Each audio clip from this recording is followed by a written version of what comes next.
Chrissy's Beautiful Life, and I'm here to do another Obsessed episode. This is the series that I do with Caddy, and we're using the Maggie Holmes Open Book Collection. The twist here is, I know Caddy tells you all the time, but I use the 12 by 12 paper pack, and she uses the 6 by 6. So you are just seeing the pattern papers we decided to use for this one. I love that bookend one that I showed you at the very end. The other part is we decided that this will be a recipe challenge. So we have to use one stencil, a chipboard frame, 3 pieces of ephemera that I store in this cute little white bowl there, some fiber in some sort of way, and I am showing you silver, but in the end I use gold. And then a mystery item, which at the time I wasn't quite sure what I wanted to use, but I know it's there.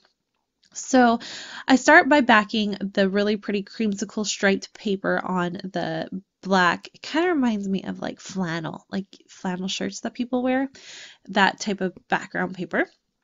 And I use that as the border. And then I'm going to take my Chamel stencil, and instead of misting it or spraying it, I'm going to take my Sharpie pen that I have right here, and it's a gold Sharpie pen. So it kind of looks like it's been that gold foiled when you color it in, and it's really pretty. And so I color in one of the hearts. In the end, I actually do 3, but you're only going to see me do 1 at the moment. You'll see in the close-ups that I do 3 though.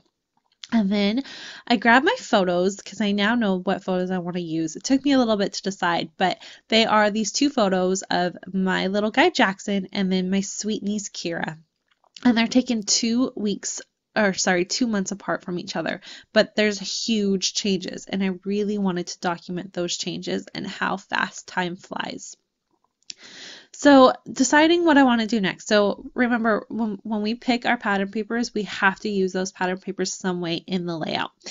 So my first problem is I love this piece of pattern paper, but I wasn't going to be the focal point of this layout. So instead I decide I'm going to use it just as a bordering piece.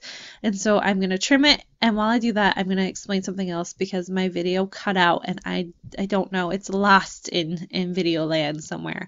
But I do the same thing here with my piece of yellow pattern paper. And it's very pretty, but I wanted the focus to be on the orange, the creamsicle color, versus all the other colors. So they're all going to be used as just layering pieces.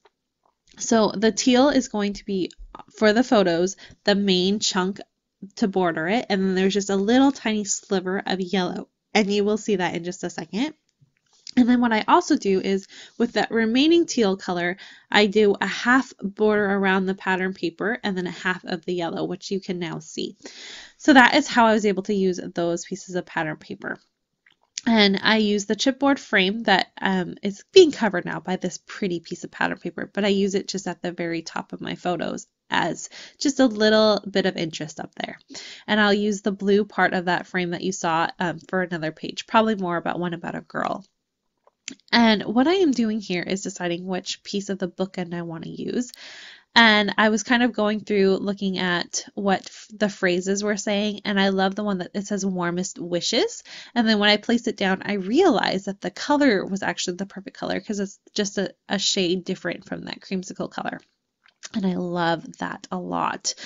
And what I then did, I'm tongue-tied. What I decided to do was work on the 3 pieces of ephemera we were supposed to use. So I just kind of went through my bowl and searched, and I found this really cute one that it's a cute little saying up there, and I can't quite read it. It's kind of really zoomed out to me, but it's really sweet, and it kind of just worked. It's, of course, about books, but you can use it in any way. And then I cut, of course, that was one piece, so I cut the frame and just used that as an additional piece to frame my photos. And then I used a bit of vellum, and I also used that gold sparkly leaf there.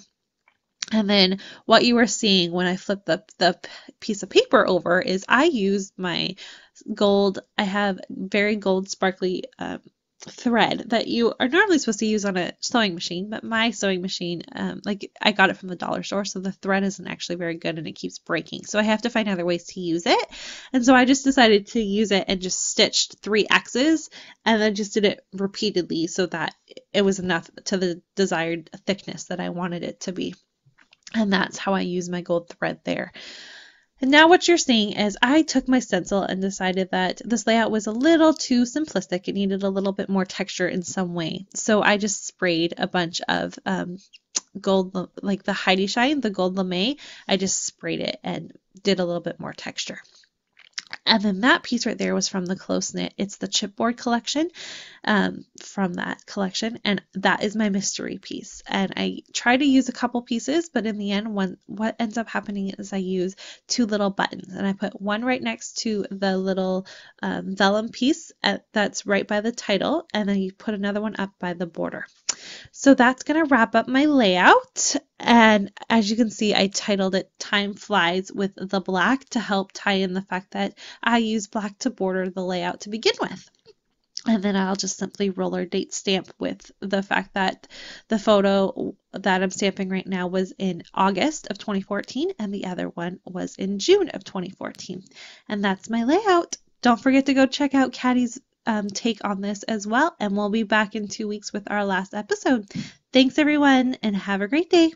Bye.